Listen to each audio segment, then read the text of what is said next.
Hello, everyone. Oh my god.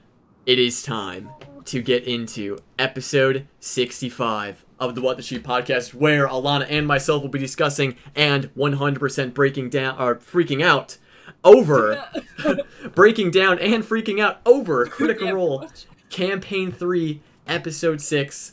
We got some craziness this episode. Lots of RP, lots of lore, and I think one of the biggest reveals that we might have in these early episodes of this campaign. But before we get into that, let's start off with what the fuck is up with that? What the fuck is up with that? Which was this whole episode, pretty much. Yeah. This whole episode was what the fuck is up with that. But starting with Dorian. Yeah. It was such just quickly about the game itself. Oh yeah. It was such like it's meta in the sense of let's just talk about our characters a bit. Yeah. But I like the way they made it into like a drinking game, and made it feel kind of natural to the situation. Yeah. But yeah, it was very much, and we've said it before. This party is seemingly a bit more mature or a little bit more grown up, but. And then in that sense, they're more like, they're open and they're not hiding things. They're not keeping secrets, which is really kind of refreshing, especially coming from Campaign 2 where it's like, Caleb has secrets, Not has secrets, Bo has secrets, Yasha has who the fuck knows what's going knows? on with her. So it's really kind of nice coming in. Everyone's just like, yeah, we still have some things we want to keep close to our chest, but here, I'm an open book. Like, let's share everything. It's been really cool. Oh yeah, yeah. It's definitely a nice change of pace because we got to learn so much about these characters this episode, or at least some of them, which is very refreshing. We got like some proper answers. This was like things that you would think maybe would be waiting multiple episodes to find out, and like theorizing and breaking down. They're just like, no, here are the answers. Here you go, like serving them up for us. But then you've got a question. Like, to what extent is it real? Like, to what extent are they telling the truth? And to what extent is the truth they're telling the actual truth that we want to know about? We'll get to that in a second, I'm certain. Yeah. But Dorian's also a good one to start with because he was first. But because we can never tell if Dorian's telling the truth, I think. I know. I feel like he is being truthful. And we still didn't get a whole lot, but it was what most people had already assumed, that he did come from some semblance of either royalty or just at least upper class living situations. That seems to be the case. Seems he's a lord, prince, heir type individual. An heir. Which is pretty cool. But it seems like that's not the life for Dorian. But it was interesting what he had said was the reason he left is because of the expectations he put on himself that he couldn't follow, and so he decided to leave. But I'm wondering if that's where the lie is, because of stuff that happened at the end of the episode. Because and previously from what we got from EXU and a little bit this campaign so far, it seems like he not so much escaped, but he ran away. Like, it wasn't so much a, hey, I'm leaving now to go off and pursue my own things. It seems like he departed, and we've theorized where he's come from. But and again, linked to stuff that happened at the end of the episode, it feels like he's traveled quite a far way to be here. So it does kind of have that sense of runaway kid rather than like, going off on his own. To what extent that is like allowed, or are people going to be looking for him? It's really interesting, and I like the idea that he was saying his family's good, like he does come from good people, but that's not enough. Which makes me wonder: are they good people? Like, is that a lie? Is it? I think it's like the society was right. Yeah. For me, I think it's definitely a lie, but he's lying because he wants his family to be good. He wants to believe that his family can be good, And so Yeah. he's not only lying to himself, but also the people around him to hopefully save face or to protect his family. But I definitely think there's some, like, bad shit going on around his family. We can seemingly assume he has a good impression of his mother, because not to jump ahead, but later when he was playing the music for the party and Imogen was, reading his mind or just kind of like zoning in a little bit, she later tells Laudna that, he was just thinking of his mother and it was very sweet. But even then, that could just be like, a childhood nostalgia of his mother. His mother could be a tyrant for all we know, and he's just, reminiscing about the good times of motherly love. Exactly. But there's just so many layers to it that... Has he announced his name to this party yet? It was in AXU that he came out and said his name was Bronte. Yes, I don't think he said it yet. So there's still all these layers of his stage name and how he presents himself. He still presents himself as From Money, but like, what the fuck is up with that? Literally. Yeah. It's... I just want to know more about Dorian. I just want his whole story, like, right now, but, multiple hours condensed into my brain right now. Exactly. And this is why he can't leave. He can't at this point. He can't. And he's now a part of the Nordverse. Yeah. So at that point. People were doing the math, saying, like, the shortest break between Nordverse ads has been 3 episodes, so he's got to be in it for at least 4 more episodes. And that was so not leaving. He's here to stay. I love the Nordverse. I'm here for it, but we still don't have Travis back, so it's... Oh my god. Definitely does stink in that regard. But as I was saying, like, every episode we don't have Travis just makes it's gonna make the payoff that much better when we finally do meet his character. You're like, shit. It's bad because it's that moment of, like, every time Matt describes a new character, you're like, Travis. Is this Travis's character? Travis? Oh shit. Travis, are you there? Like, yeah. I remember a lot of people last night when actually, this is jumping ahead a little bit to the end of the episode. But when Matt was saying that there was a patron looking for Dorian, a lot of people were like, oh shit, is, like, this Dorian's exit? Like, is he going to get kidnapped or something? Is this when he's going to leave? And then the other half was like, oh, is this Travis's character? Is this Travis's kid? Is this him? At least I was waiting for Travis to walk out on stage and, like... Oh my god. It was one of the Lauders. Like, just, That would have been amazing. I guess it could still be, because the performance hasn't started yet. Yeah. It could be Travis that comes in at the start of the next episode. I would love that. But going back to what the fuck is up with that, a lot of questions still left unanswered for Dorian. But Ashton was up next, and there wasn't really too much there. Just more amazing quotes from Taliesin. But there was at least one thing that we got, and that's the nobodies that Ashton used to run. At least for me, that's the one that, like, big stuck out for me. This old group that Ashton used to run with, they, like, disbanded. Most of them seem to have left town while Ashton stayed here. I'm wondering if there was some kind of a falling out, or what went down. I wish someone had asked him about his head. Like, that. That's what I was hoping for. That might have been, like, inappropriate to be like, hey, that grievous wound you have in your head, what the fuck is up with that? That's probably, a bit fucked up to ask someone. Yeah. But I want to know more about it, because when they asked, like, have you been in love, and they said, like, I don't know, and they kind of play that off a bit of, like, the... oh, whoever knows when they're in love sort of thing. Like, it's a difficult thing. What if they literally don't know and they have amnesia? Like, what if this is...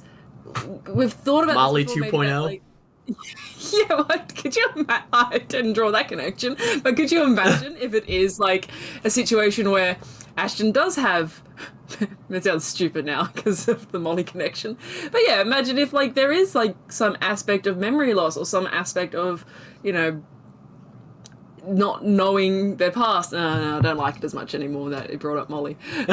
I mean, I guess we could follow that. We could follow that theory a little bit, because what if the rest of the gang that he traveled with were similar Genasi, that had been affected by this, and that's why they're called the Nobodies, because they were Nobodies, no one. They don't. Yeah. Yeah, I'm theories rising. Could be more. Yep, it's got a heartbeat. It's got a pulse. There's a faint pulse there. Not dead yet. But I think like maybe there is some semblance of amnesia. I mean, a head injury like that, there's got to be something. That gets knocked around a little bit. So I wouldn't discount it too much, but I did love their little talk about like, well, love's like a broad term. Like there's different layers of love. Like what does it really mean? So it was still an interesting conversation. Yeah, FCG having kind of not understanding the concept of, well, that was a cheap answer, like not liking the answer. They were like, oh, well, no, it's complicated. But I think that was more Sam being like, oh, well, that's a cop-out answer. That's a dumb answer. Try again. Yeah. But it was good. It was good. Yeah. And then like that's Fern for that. Fern was next. Fern, yeah. We got nothing from Fern. We really didn't get anything. No. She's got like no regrets. And then she did say she had some, yes, that she wasn't comfortable with talking about. So I guess that could maybe link back to like Dark Fern and like maybe what her family's going through in the Feywild, maybe leaving her family, maybe that's one of her regrets. Yeah. I don't know. Still don't. It's very family heavy campaign so far. Like the concept of family is playing through as a strong theme, which is very nice. It's a beautiful theme. Oh yes, who doesn't love some family shenanigans going down? Yeah, so we didn't really get much in the way of Fern reveals. Then she even lied when they're like, so why are you guys even here? Like you three, what's your plan? Yeah, and she kind of lies. like threw it off to Orym. Yeah, and then passed it off. And I don't think the question we did get for her was just about her bedroom, like why do you steal things, or why do you like things? And it's just she's a bit of a hoarder. She loves she's a dragon. Things. She's actually a dragon. Oh, that's the theory. That's the one we're going with. Oh Fern is secretly a Fey dragon. Oh my god, you've hit the nail on the head. That would be pretty interesting. I don't think that's probably it. This one's dead. This is just a deadline. Yeah. This one's dead.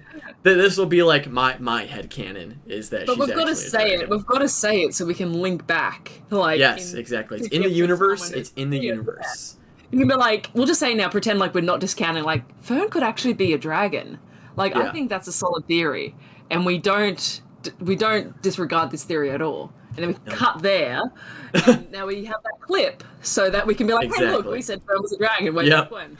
We had just cut it out. We bamboozled you all. Yeah. No, but it's all right. But I just liked how FCG was going like full therapist mode during this 100%. Whole scene, like asking very like probing questions and making them reflect on their answers and stuff. Yeah. Really, really playing to that empathy domain very, very well. Yeah. Yeah. Especially with Dorian, FCG was like on him. Like probing those questions. But again, I think that is very much Sam coming through. Sam wants to know everyone's backstories so desperately. Sure. Like everyone does, but Sam has always been like a real kind of pusher, I guess, of RP, of wanting like those conversations. So I think that was that coming through, but it plays perfectly with this empathy domain cleric. Yeah. But then it leads to just horrifying heartbreak whenever it turns back to FCG and we get like not that. We get different things from the robot. Yeah, that was a bit rough when FCG was asked questions specifically about his old friends and supposed family. Maybe there was a bit of a malfunction. Think he was acting. Yeah, I don't think he was acting because I think like Ashton was like, haha, like knock it off sort of thing. I think that was legitimate. That was to her. Yeah. That was there's some memory missing there, and that just goes back to the theory that there's some weird stuff going on with FCG, and he's actually some killer robot, maybe. Or if he's not a killer robot, there's just like the piece that he's missing holds like very valuable information that whoever took it out doesn't want anyone to know. similar to Ben from Treasure Planet. I keep making that connection just because it's so perfect. Yeah, but we got because I don't was FCG wasn't next, but we can. No, yeah, Imogen was next. Imogen, yeah. The well, yeah. So because Imogen's was mainly just like, how do you feel about your father? Oh no, yeah, we got a bit of Imogen. But we'll keep with FCG. So with FCG, man, I'm on fire tonight. With FCG, yeah, the way in which the malfunction happened, and it was specifically talking about, like, you know, were there others like you, like stuff that would be information that maybe, like, you know, a mad scientist or something along those lines wouldn't want to get out. But I first I loved Orym mentioning that he'd met automatons before, indicating that he is seeing Dodie. But I just want to know, like, what was the event that happened where they powered down and came back on and everyone was dead? Right. No one asked about that. Again, it could have just them being sensitive and not wanting to push on the whole, like, you know, had your friends die sort of thing. But I think that's going to be the key event that will, you know, well, obviously it's the key turning point in the backstory, but, like, what happened? Is Dancer still alive? Are the others still alive? Was FCG just dropped on the side of the road sort of thing? Like, what if FCG was a malfunctioning robot and she just got rid of him? There's too many possibilities. There's so many different, like, ways this can go. And they're all sad, I feel. They're all sad, and they're all, like, reasonable to, like, have happened. Yeah. Jeez. But it's just, we have to start now, like, preparing our hearts for the heartbreak that will ensue with FCG's backstory. Like, we have to start preparing ourselves, putting up those shields, so that we're as protected as we can be when it does finally all, you know, reveal itself. But oh jeez, I'm not ready. But what I am ready for is talk about Imogen. Yes. So with Imogen, she doesn't seem too concerned about her father, but they talked a little bit about what it was like leaving home and, like, why she left home originally and stuff. I'm trying to take a look at my notes here so I know exactly what it was. It says that they left her father, because I think at this point Laudna and Imogen were together. At least that's what it sounded like when they were with the father. It sounded like things started happening to Imogen. She started developing these psionic abilities, and then sometime later Laudna turned up, and then sometime later they left together. So but it sounds more like her father became distant when she was younger. And then, like, you know, to protect her to some extent, or, like, because the town was, you know, distancing themselves from her when she was younger. And then it wasn't until Laudna turned up, which was like 2 years ago. So we don't really know how old Imogen is. We can maybe guess, like, early 20s or so, maybe mid 20s. That they got together and then they left together. We don't know how long they've been traveling so much. We know that they've been together about 2 years. Whether or not they've been traveling for 2 years, Laudna might have, you know, stuck around in the Talent Highlands for a while before they left. But the thing about her father was interesting. Just he seemingly either knew what was happening with her, or he understood what was happening with her. Again, he didn't, like, kick her out or anything. It was somewhat compassionate, I guess, what he was doing. But right. What I'm hung up on is her comment of saying that they left him in a hurry. So I know there's a lot of theories going around that Imogen is similar to Jean Grey from X-Men in terms of powers and stuff. So I'm wondering if maybe there was some kind of, like, a psychic event that happened where Imogen, like, I don't know, destroyed part of the town, or, like, there's just like a crazy event that happened because of her not being able to control her powers, which then which meant they had to leave quickly, or else the pitchforks and torches were going to be coming to their doorstep. But I'm not sure. Like, it had to have been like power related as to why they had to get the heck out of there. Or it could have been like maybe an event triggered her to suddenly hear more, or her powers intensified, and she had to get away from other people. But I like the idea that there was, you know, a traumatic event, or it could be this storm that she sees in her vision, which doesn't seem like a memory. It seems more like a premonition, or like a manifestation of her power, maybe. But it could be something like that. It could be like when that first started happening, something happened. This thing happened, and then something happened. Yeah, like a chain of events and stuff. Zone. Which is likely why half of this duo, Imogen, wants to go to the conservatory so they can research some of this stuff. Oh, did someone say something? Yeah, Garth has a really good point. She may have read something in her father's mind she feared. Maybe she saw he did evil stuff. I like that idea, because she did make a big point later when she was talking to Orym, or it might have been during this scene where she's like, people, like, you want to think people are good, but people aren't good. Like, a lot of the time, people might appear to be nice people, but there's, like, evil and there's darkness within them. So I like that theory. There could be something that is interesting. She learned about her father, or maybe, something along those lines. I like that. That's a cool theory.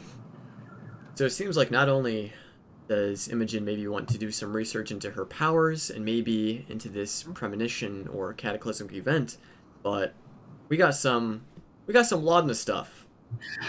Just a little bit we need to break down. Just a little bit. Detail. We'll just glaze over it quick, because there wasn't, you know what, there wasn't too much Laudna, really.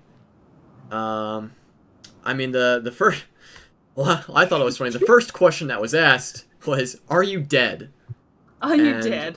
What the fuck is up with that? What the fuck is up with that? And again, like we already knew that she was kind of. Yeah. And that is the case. She is kind of dead, kind of alive, and she was pretty open about that. And and Laudna seems to be pretty much an open book. Like, I like that. It seems like she said, like, I'll say anything. It seems like she's definitely come to terms with her situation, and she's like, all right, well, this is what it is. Yeah, this is me. But that's stuff that we already knew. What we didn't know, and was only resting in our theoretical mind, was how did she die? When? Yeah. Who is her patron? What? Yeah. And we got all of it. We got all of it. She died, like 30 years ago. Maybe a bit more, because I think the timeline was a bit off, because she said she was around when the Briarwoods were in power. Yeah. And that she had died, and that she's human, even though she has those ears. Jewelry. It's just jewelry. Jewelry. So, is the theory correct that she was one of the people hung up on the sun tree? It could be that. It could be that she was a part of the mass raised dead spell that Delilah did. Yeah.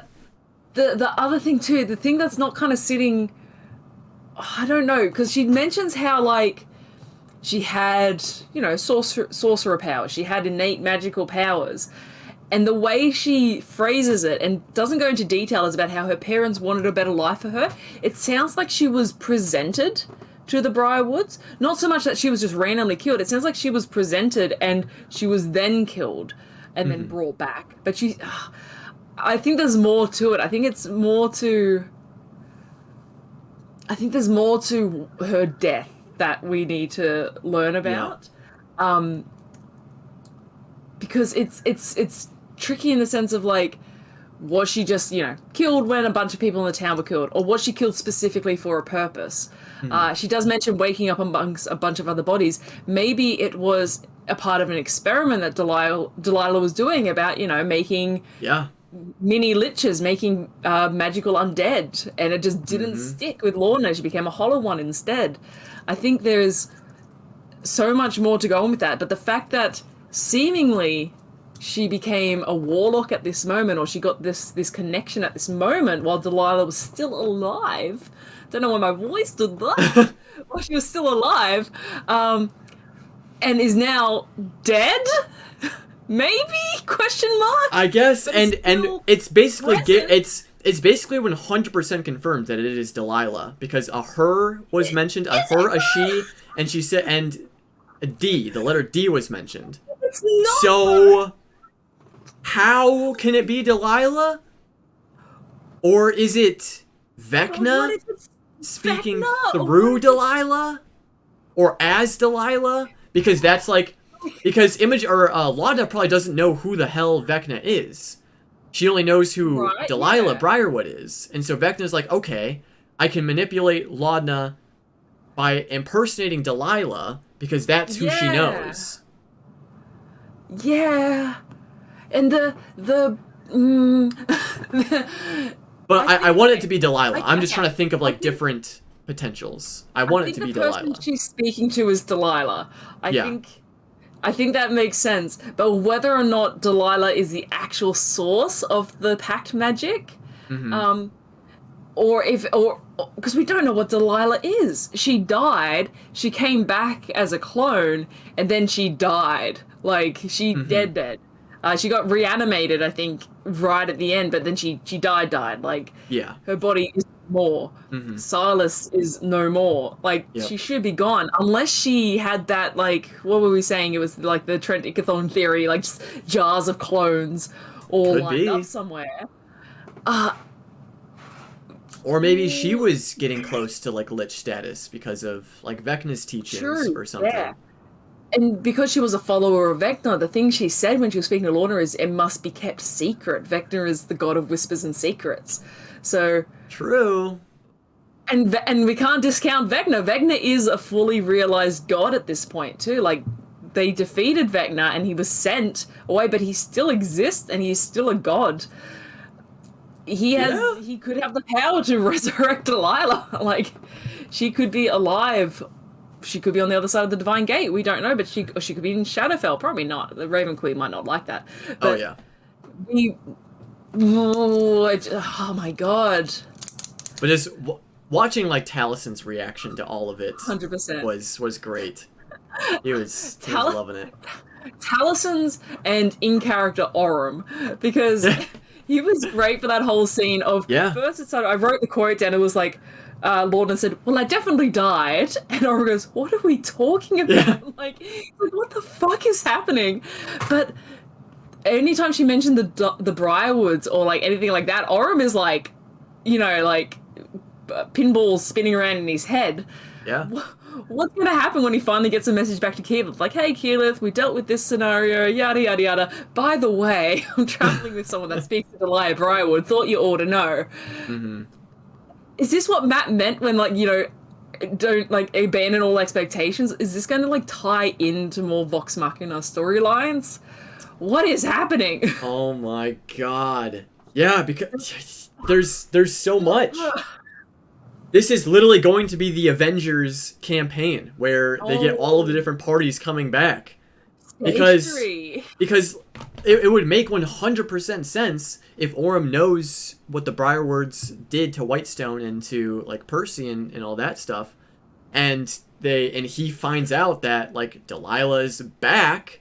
Of course he would want to tell them, right? Yeah, but that's dangerous for Laudna, because imagine Vex's reaction. I think of, like, Percy, sure, but I think of Vex's reaction when it'd be like, oh, there's a warlock of Delilah Briarwood wandering around. It's just gonna be like, kill the bitch. It's gonna be like, take her out. Like, no questions asked. We're taking them down. It's what? It's terrifying, but I'm so excited. I'm so excited because I was just waiting because we knew that she was like dead-ish, but we wanted to know the circumstances around it and like where she was. Yes. And then as soon as she said like, oh yeah, it was around when the Briarwoods were doing stuff, I was like, yes, things are starting to line up and connect. These theories are real. They're making sense. Oh, I'm just so excited. I'm so excited. It's scary, but I'm excited. Desperate to know more of the events surrounding her death, because I think that's the key. I I love the Sun Tree theory that she was one of the bodies of the Sun Tree, but I want to think there was more to her. That she was like presented to the bride with, is like, hey, here's my daughter. She's a magic user. Like you could, you know, as you would think any kind of. She didn't say they were simple, her like simple farmers. She said they were simple farmers, but she said like as any kind of naive. Farm parents might be like, hey, we can give a better life for our child by presenting them to the lord and lady of the castle, and then they'll be like, wow, innate magical abilities, I could do something with that.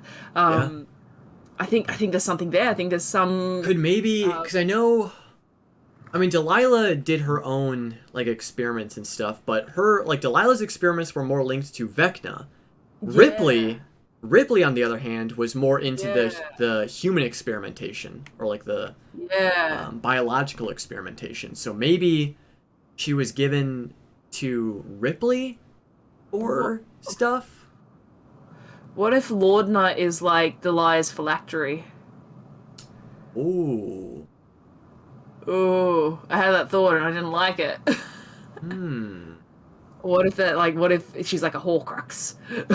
Oh shit! And and Delilah put her like piece of her soul like in a bunch of, in order to like maintain her clones or like to maintain her hold in the material world. But then she's not done anything with it for the past 30 years. True. But maybe she can't. Maybe she's.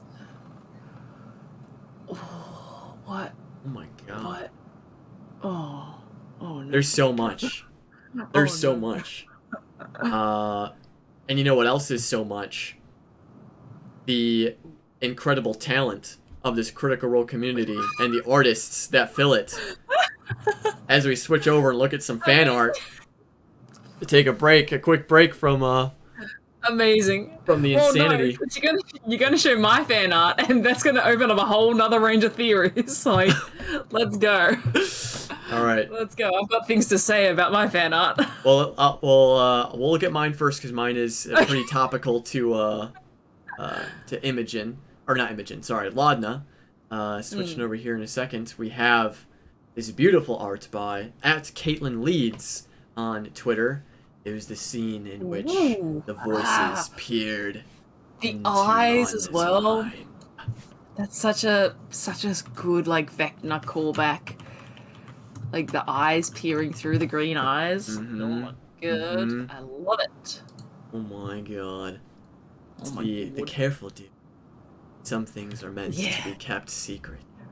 Oh, secrets are no fun.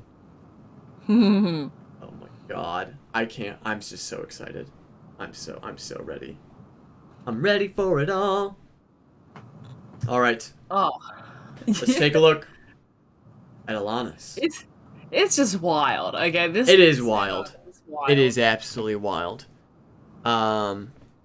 You picked the Jursar one, right? That's the one you linked to me? Yes. Yes. By T Weiner T Design on Twitter. Hopefully that's Weiner T Design. I'm not sure. Yeah.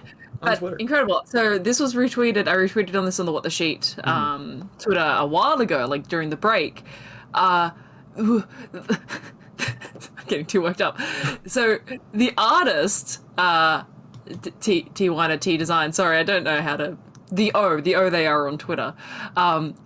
When they did the description for this, said when Matt said 5 tower-like fingers that reach to the heavens to describe Jursar, it just had to be built on the hand of an ancient titan.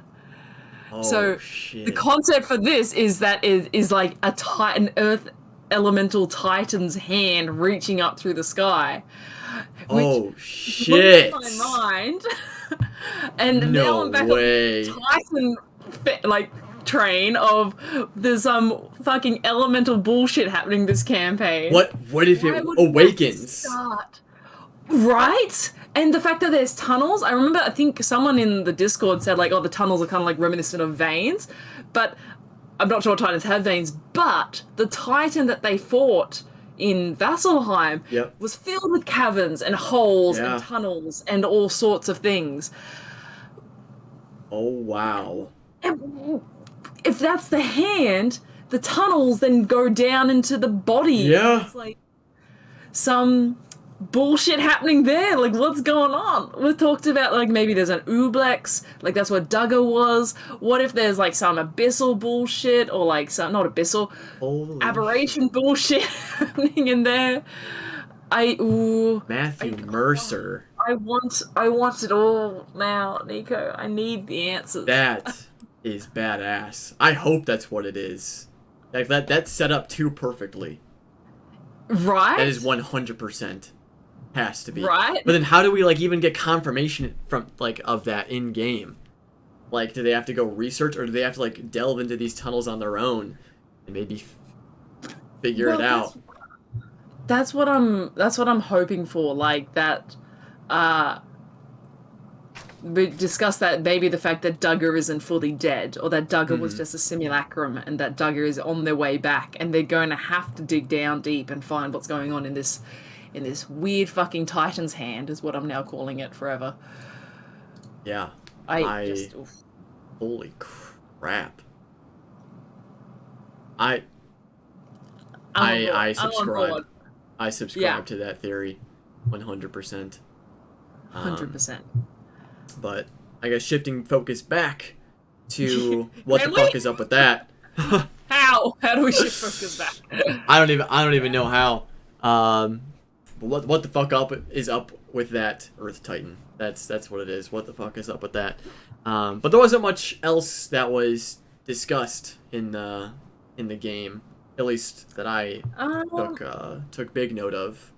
Yeah, just Orym giving a little bit of detail, but then we got a ton more detail after, once they went to Shadana's. Yes. Did they go to Shadana's before or after the Hubbit course? After. Okay. After.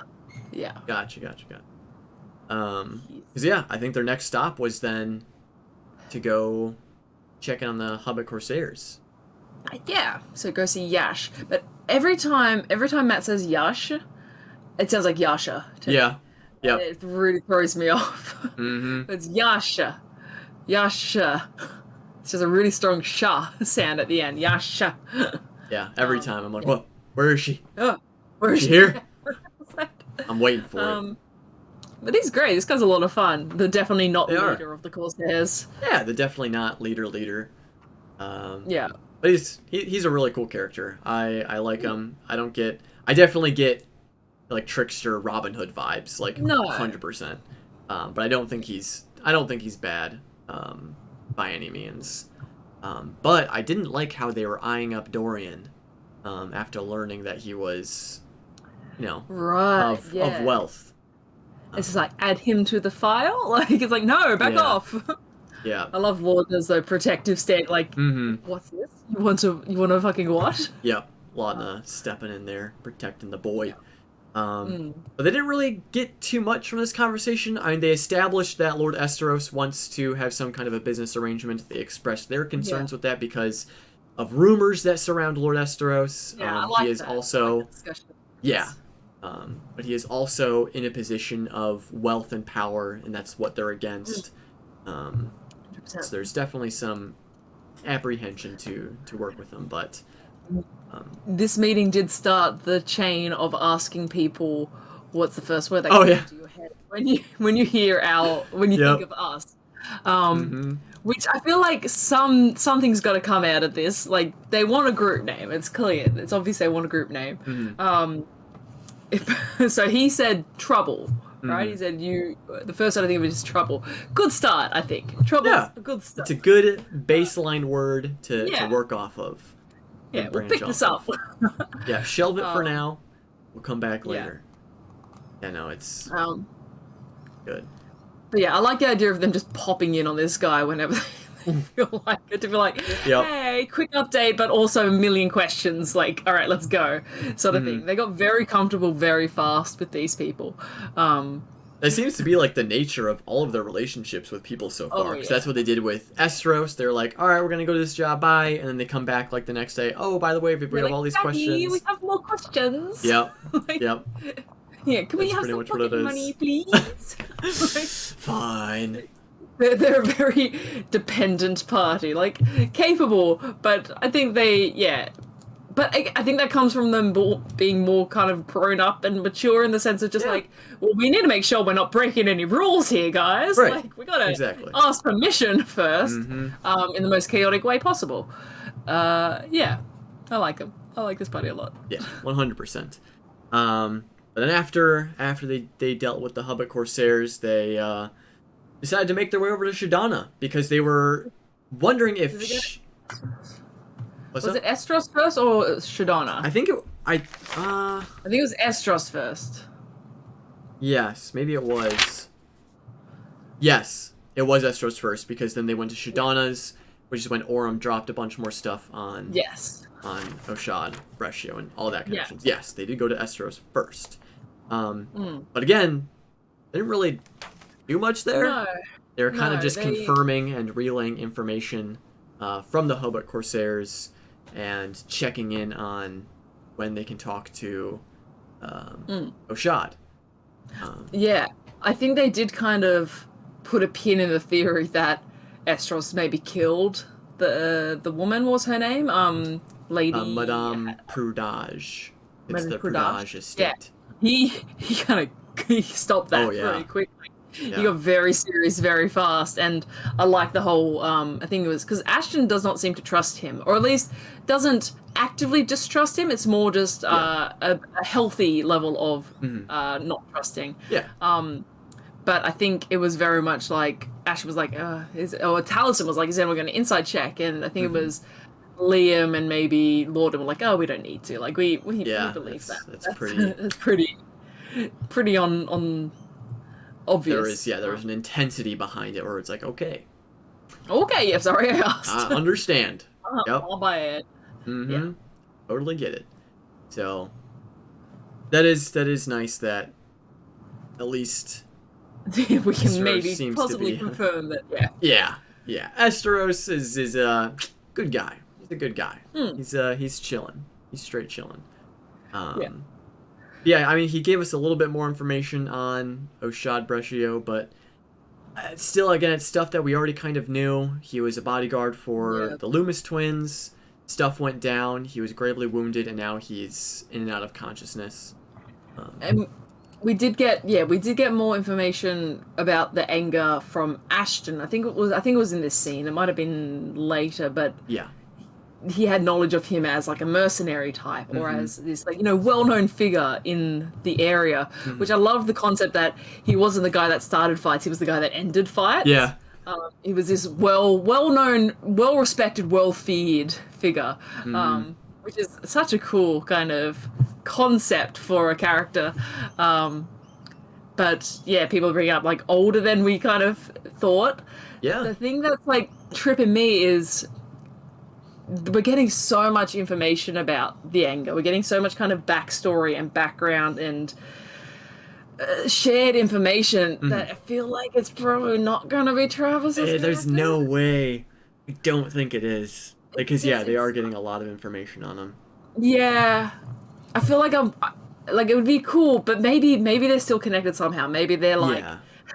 The Oshad squire or something, and like Oshad's so injured that the squire then takes over for them or something. But I feel like it seems too there's too much has been revealed about their character so far for them to be their own character when Travis comes in.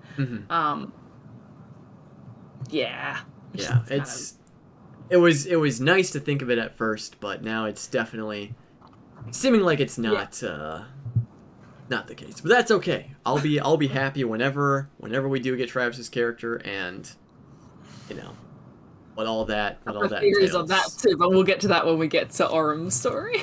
Ooh, okay.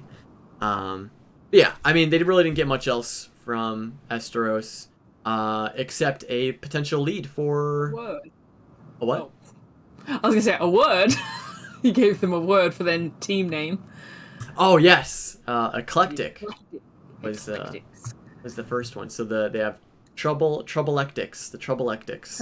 Troublelectics. Which I think is pretty cool. I'd be down. Yeah, it's a bit of a mouthful. The Troublelectics. Proleptics. Yeah, they want something, and they got to think of marketing, right? They gotta think of 100% merch the and all that the stuff, branding. important.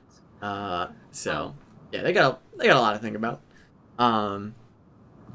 But they did get a lead of patrons disappearing at the dreamscape theater.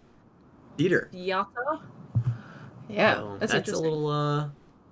little sus. Wonder what's going on there. And again, that could be just one of those extra story threads that Matt gives the players. It's just like feels something. Like. Yeah, kind of what it feels like. Because they didn't really have much to do. They haven't settled on a group name, so they can't get the contract yet. Mm-hmm. So they need something to do. Yeah, it felt like just a story hook. But it's an interesting one because we already know Annie, one of Ashton's roommates, is tied to it, wants to audition for a performance. So there's already like stake in it already, since they're semi-involved, like adjacently. So yeah, it's pretty cool. And I love a cool story hook. This party too, when they try to like act, is incredible. I wanted them to kind of go in as the small groups and try and get kidnapped like purposefully. Oh yeah. And it like rang back to them breaking into the warehouse or like trying to get into the warehouse with the poor little dwarf, or was it a gnome woman? Yeah. Yep. It's great. This group is absolutely amazing. But I love the idea of Dorian like auditioning for a place to like perform and stuff, and like that was going to be their way in.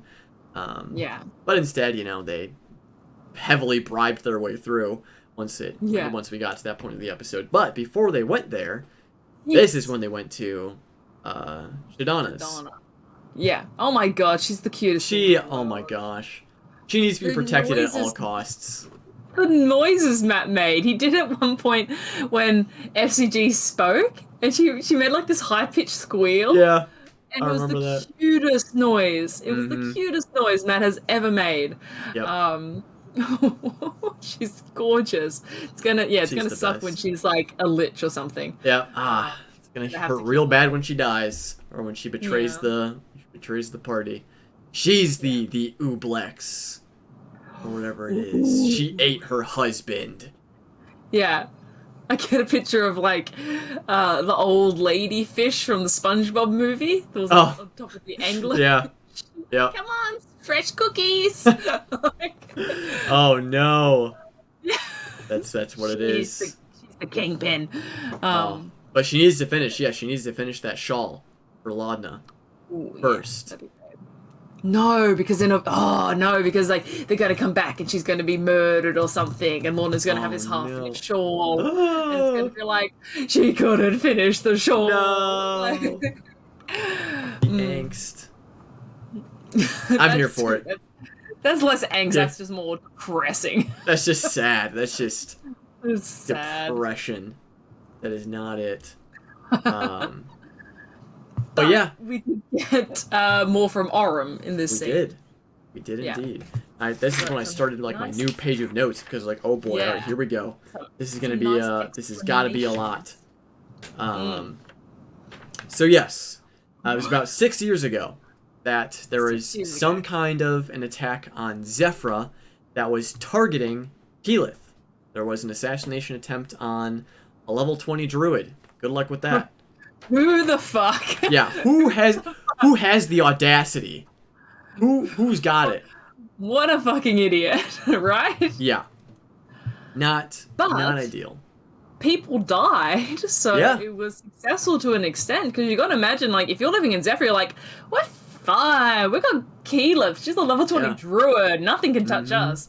People died in that attack to the point where you'd be like, ooh, that's pretty bad. That's like... Yeah, so if Keyleth helped defend her people, and people still died, like, these have got to be some pretty powerful individuals. And we don't even know if they're individuals or if they're like of arcane creation, because when they died, they just dissolved and disintegrated away. It disappeared. And he didn't explain what attacked. We would have to assume just that it was like humanoids or something, but he didn't actually say.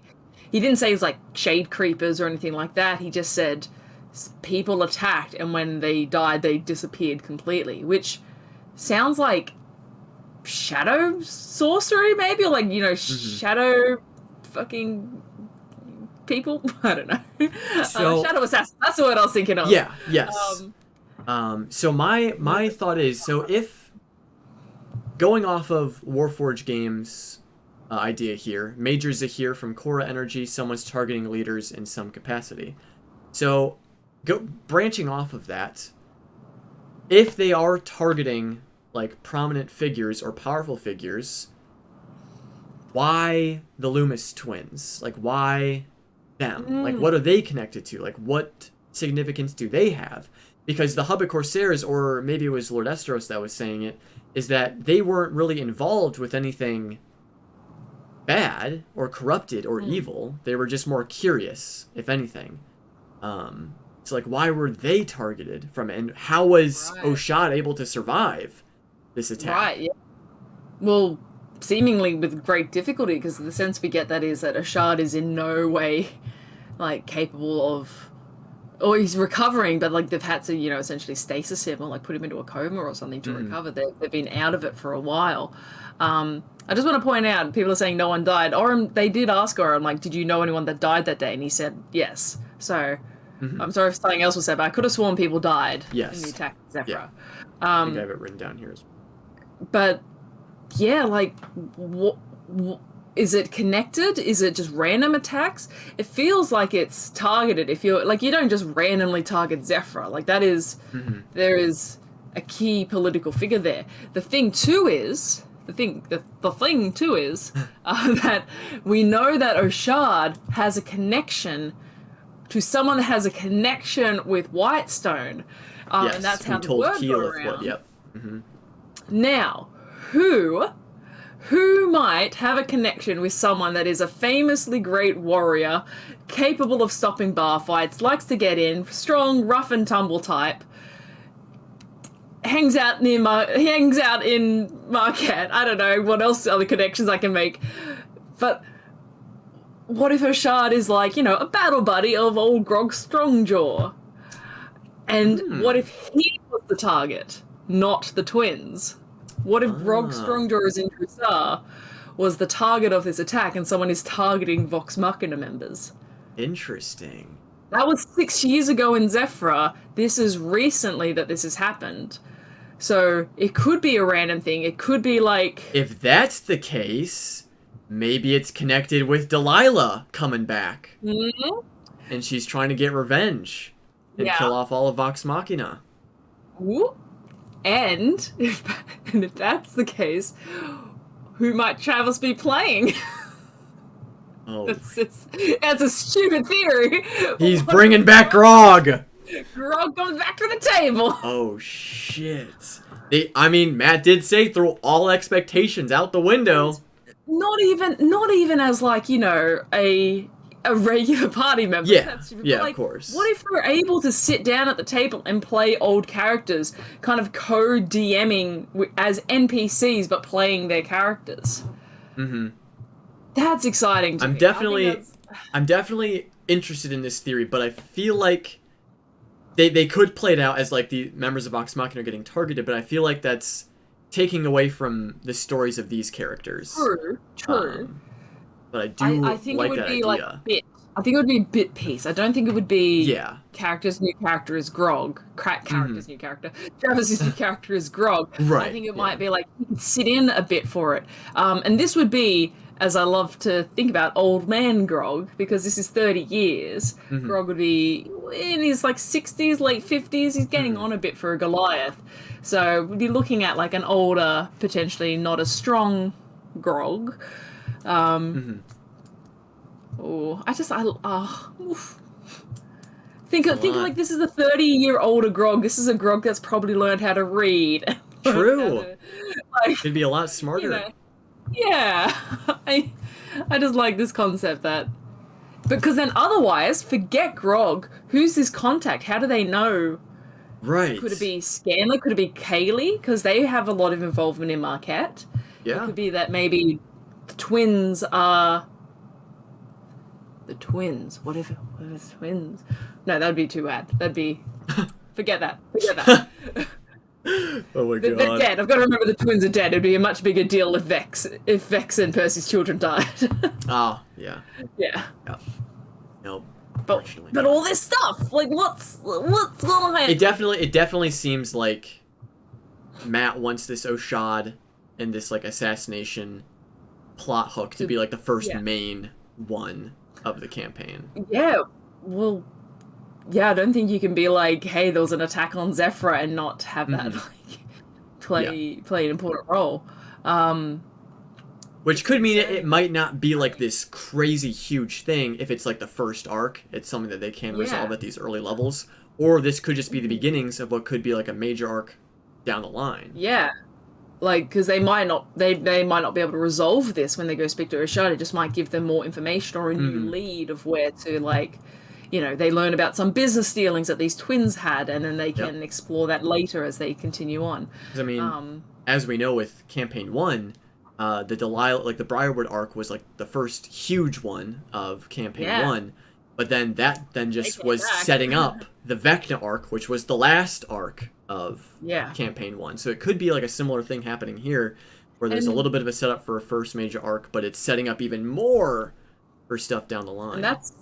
And I mean it's D&D, but it's also Matt's kind of style of DMing. He does set up things like before we know that in Campaign 1, before the streaming started, they had dealt with aspects of the Chroma Conclave, and that came back later in the campaign, and we see that in Campaign 2, like they deal with aspects of the Cobalt Soul, or you know, the hunger that was affecting everyone, and that Kyrie or whatever his name was, I can never remember its name, Kyrie, the frog man, and then that comes back, the hunger with the gnolls, the hunger, it comes back, this theory of madness sweeping the land. Matt has an excellent way of setting the stones and then dragging it out throughout the whole campaign. Yeah, that's I'm really exciting. here for it. I am too. But that's about all we got from Orym, because that's basically all he knows about what's going down. Yeah. Like literally the next step is finding out what Oshad knows and what the whole deal was, like why were the twins targeted, if he knows who his contact was, if they can talk to the contact. There's a whole lot. There's a whole lot there. But now it's literally we just have to wait for Lord Estros to be like, all right, you can then go have the meeting now. God. Just go see him yourself. Yeah, don't even wait. Just go. They know where he is. They can get in. Yeah. It's too slow. Yeah, exactly. I thought they were like aiming to like just go today and do it. But I suppose they want to wait a little bit longer. Yeah. Well, it's it's all right. It's all right. They've got a theater to go to, which is where they ended up heading to next. And they went and saw Annie first, because we had that amazing that's right. Yeah, there is a Annie whole bunch of different stuff going on. Yes, the Dorian versus Annie, and Robbie rolling 2 natural 20s. Oh my god. Back to back. Absolutely insane. Wild. That's how it's done, honestly. Annie did not even stand a chance. That was a really nice moment for Dorian.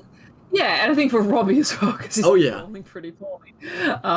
So it was nice, but it led into more questions, because we learnt about stuff that's going on at the theatre, but then it led to Ashton getting a mysterious letter in his sleeping area. That's right. Oh my gosh, there was so much that happened. I'm forgetting like these smaller moments that happened. Which he then later redacted to give to Imogen, which is hilarious. Which is, I'm wondering, because he obviously scratched out names, I'm guessing. Yeah. But it seemed like he scratched out 2. I'm thinking he may have scratched out his own name, which isn't Ashton. I feel like he has a different name. Nice. And then probably who is like sending the 8 or provided the 8 or whatever this 8 is. It's weird. It's weird. He did say like, oh, I'll let you know later. Like, this isn't something they're going to keep to themselves. It's just not right now. We'll see. But at the same time, we also got to meet Efford in this. We did. The very interesting Ice Fura. Weird little.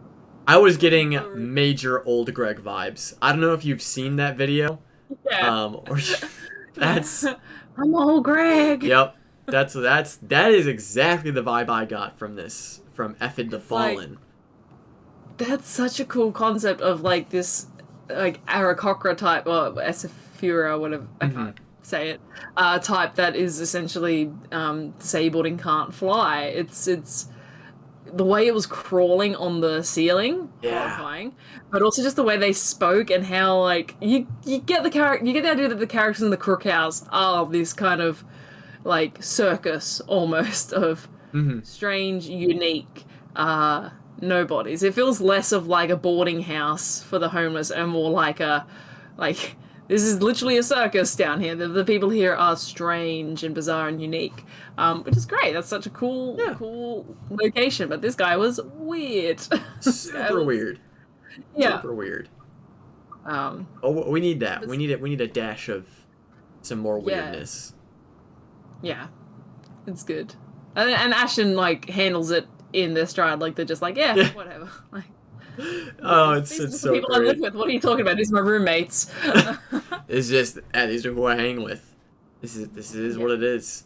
But then I also don't want to forget Laudna giving Dorian the little doll thing that she made of Bertrand. That's out of greasy chicken bones and the hair that she cut off of Bertrand. Oh my god. Oh Laudna. I'm loving Dorian and Laudna, but I'm loving Robbie and Marisha sitting next to each other. Yeah. It's so wonderful. Like just even later after that, before everything else happened, but like Robbie put his head on Marisha's shoulder, and it's like Dorian's gonna just have like a nap on Laudna's shoulder. The most comfortable shoulder to lay on, for sure. Yeah. I'm loving the table being back again. It's wonderful. All the feels. I like at one point Liam said like I'm going to turn to Imogen and saying, hey, I want to roleplay with you. Oh yeah. Just like hey, let's just have a scene together. Yeah, let's do it. But it was a really sweet scene too of like Orym being like what can we do to make things easier for you or to help and stuff. One, are you reading our thoughts all the time? Yeah. Two, okay, cool, but what can we do to help? Yeah. Like yeah. Orym's the best bud. He's everyone's good friend, which I'm really happy for. Were there any other small things that we missed before they go to the theater? You know, because now I'm like, oh god, like I had forgotten about all of that because of the major stuff. I like just the in between the Dorian and the Annie stuff. Dorian like trying to hype himself up and being like, yes, I played for all these wonderful places. Yep. But he at one point said like, she's like, oh yeah, what's your name? He's like, I'm Dorian Storm, and Fern's like, ooh. Like I love how much she backs up Dorian. She's the best. She's like always man. Like 100%. I love that relationship too. So good. Yeah, I 100% agree. But then they finally go to the theater. To the theater. And Dorian dropping the 10 platinum. You kidding me? To bribe their way in. That's 100 gold, right? He's rich. Yeah, 100 gold. Yeah. That's a lot. That is just to get into some like seats. Like like 100 gold in like an average sense. Like, you can like retire with 100 gold. Suspicious bribe money. That's like if someone's like, sliding your money to like do you a favor and you're like, oh yeah, $20. Cool. I'll help you out. I'll take care of you, sort of thing. Like if someone's giving you like, that'd be the equivalent of like $1,000. Like, hey, we really want to get into this show. Here's $1,000. Just like, this is suspicious now. Like this is too much money. Like wait, one platinum is 100 gold. I thought one platinum was 10. Nah, one platinum is 10 gold. Okay, that's what I thought. Because 1,000 gold, that's way too much. That'd be dumbo. Yeah. That would be like, Dorian, what are you doing? Are you well? Like. Yeah. I'm pretty sure it is. Let's see. D&D 5e, how much gold in a platinum? Let's see. How is it not here? You think it would be. And this is the thing where like I'm 100% certain, but now that someone has said something different, I'm like, am I One certain? platinum is 10 gold from Dungeons and Dragons fandom wiki. That's what I got. Maybe making us question our reality, Garth. But anyways, still a hefty bribe. But it worked. Hey, it worked out in their favor. They were able to get some prime seating, and being up in that space, Dorian was able to see that there was a Hubbit Corsair following. Yeah, them, watching, keeping an eye. following them. Yeah. No, but I mean, they already knew that. But they said that they weren't going to follow them anymore. True. Yeah. So is it the Hubbit? Is it the member that was keeping an eye on him when they were in that meeting? That's what I thought. Yeah, that's what I thought. Maybe it's like this is not an official visit. This is someone that's like being a little bit more sneaky about it. Yeah. Yep. That's concerning. That's at least what I'm thinking. Because I think it's also because they were joking. They were calling him like Prince Dorian and Lord Dorian when they were there in the presence. They might think that he is more connected than he actually is. That's true. Which could be bad. It could be very bad. Mm-hmm. But yes, they were actually able to get some of the bribe back. Fern being able to pickpocket, I think it was 6 platinum back. Yeah, she got a bit back. Yeah, which is good. How's that gonna work out when the halfling's just like, wait a second. Yeah. What the fuck? Where did more than half of the bribe go? Where is it? Yeah. But it's good. But that's not the big thing that happened here. Dorian was called away from the group to speak privately. Yeah. Now my first thought was, this is Dorian's exit, or shit, he's gonna get kidnapped by whatever, or it was the Hubbit Corsair person that had seen him. I was also thinking maybe this is Travis's character, or maybe the person who called him was the dwarf musician that had tipped him a gold back when they were at the Spire by Fire. Yeah. He was like, oh, hey, I didn't know you were here. Those were my first thoughts. He didn't want anyone to come with him. I know it said, like, come alone. Yeah. But he didn't even, take up the offer of, like, Fern going wild-shaped with him, which I found suspicious, the fact that he was just like, no, I'll do this alone. But that could have just been, Dorian putting on a bit of a brave face. But it seemed really dangerous for him to suddenly go off by himself. Yeah. Without anyone joining him. Especially because they just lost Bertrand, who went off by himself. Yeah, 100%. And the fact that this person was being really cagey, being like, no, I don't want to go up there, they need to come down here. But what a reveal. What a reveal. Cyrus Wyvernwind, brother to Dorian. Yeah, sorry, there was a funny comment in the chat. Ryan says, is Dorian, I meant to is Robbie pregnant and has to be kidnapped? Oh, because of Laura and... yeah. Sorry. Oh my god, that's amazing. Cyrus, was it? Cyrus Wyvernwind. So we now know... But is that... Bronte? No, that's probably the actual family name. So Bronte Wyvernwind? That's pretty cool. I can see why you changed your name. Yeah. It's cool, but it's a mouthful. Yeah, that is a lot, but oh my god. They've got a problem in the elemental chaos of people leaving. Like people are leaving. Yeah, because it seemed like because he said, how are you here? Dorian said, how are you here? That's the thing. And how did you get away? Yeah. So it makes it sound like it's not an easy trip to make. No, and it makes me feel like, because then he was like, well, how's like father, how's mother, how are they doing? Like, how did you get out?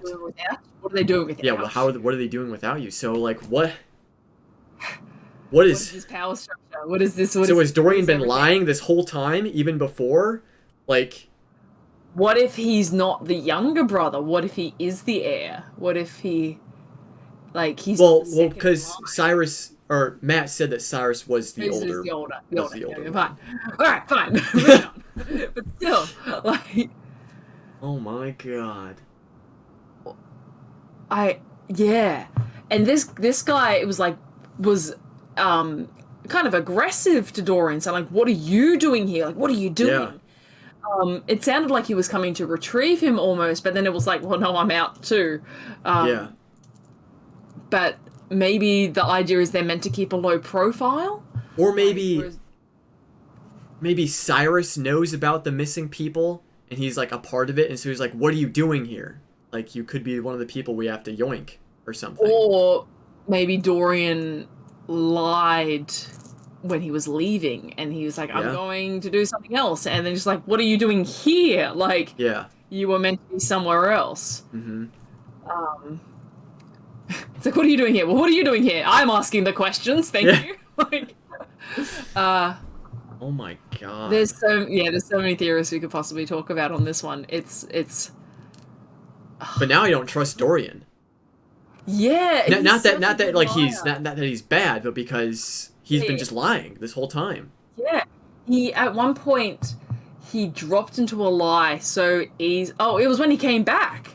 It was when he came back, and they're like, oh, what was that? The way he lied, and it was partly so good because of Robbie's acting, it was just so believable. It was just like, oh, it was just someone you don't see me before. Yeah.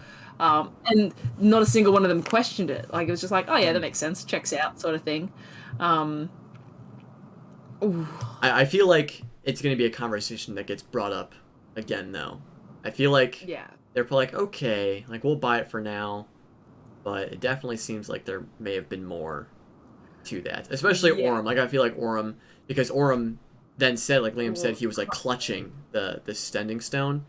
So I think Orym at the very least is probably gonna be the one that would ask him about it.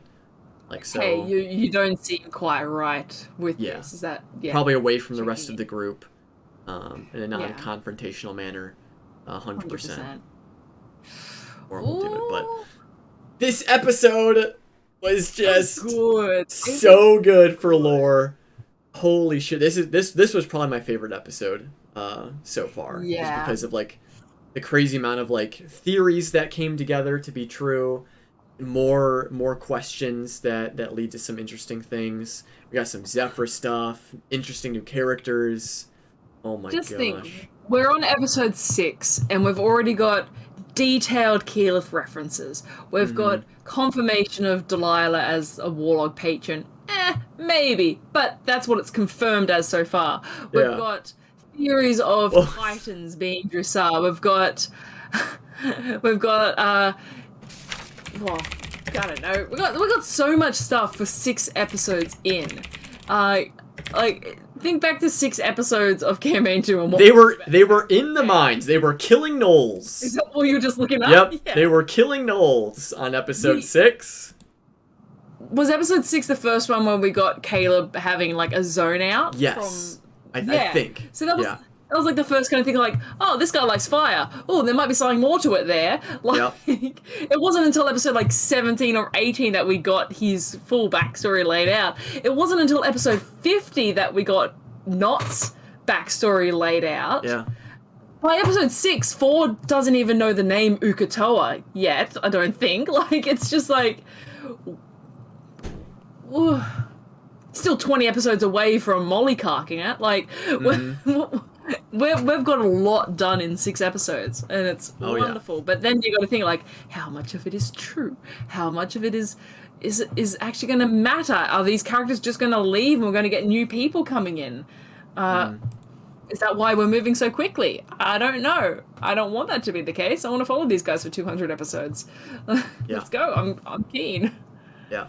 Oh, people are saying it was episode 7. It was both. Episode 6 and episode 7. They were in the Gnoll mine. Yeah. It was both of them. Yeah. Episode 7 is when Kari Payton came in with Shikasta. When they were already in the mine area. But yeah, definitely some big differences in terms of like where these characters are at only 6 episodes in.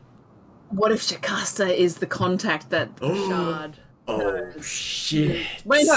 Shikasta was involved with Vox Machina. Oh, yeah. Yeah, wait a minute. Wait. Never mind. Almost. We're almost there. But there's no heartbeat. No heartbeat in that one. Absolutely none. That'd be cool, though. That'd be cool. But he was, he was a part of the people. Yeah. Who else was a part of that? Dransel, Dr. Dransel? Could be Dr. Dransel. Could be, yeah. I don't know. But it's got to be someone well-connected enough to be like, oh, this is weird, better let the people in Whitestone know. Like, right. So it could be a child. It could be a Dorolo child. Could be. I would love to see that. That would be cool if we got to see a Dorolo. Yeah. It definitely seems like there's a heavy. Seems like there's a lot of Whitestone influence so far in this campaign, or at least a lot of like Whitestone themes that are going around. So I could definitely see a Whitestone kid. That I would love that. That'll be my theory for the next like handful of episodes. Is a Dorolo. What if that's Travis's character? One of the kids, one of the children. That's wild. He's playing his wife's character's child. Oh my god. Yeah. I'm here for it. Are there any other thoughts or feelings that we want to talk about this was great. This was such a great episode. We need someone to archive our theories. Because I can't keep track of them. Yeah. Someone needs to go through each of our episodes and say, this is the theory, and then at what point we give up on the theory. And then we can keep a tally of how many we got right, which is obviously all of them, but, you know, yeah, it's nice to have it because physically. we know what's going to happen. Yeah. We've got direct live streaming to the writer's room, so... Mm-hmm. Yep, we've seen it all. But if that's all we have for the episode, then I guess we can go ahead and call it a wrap.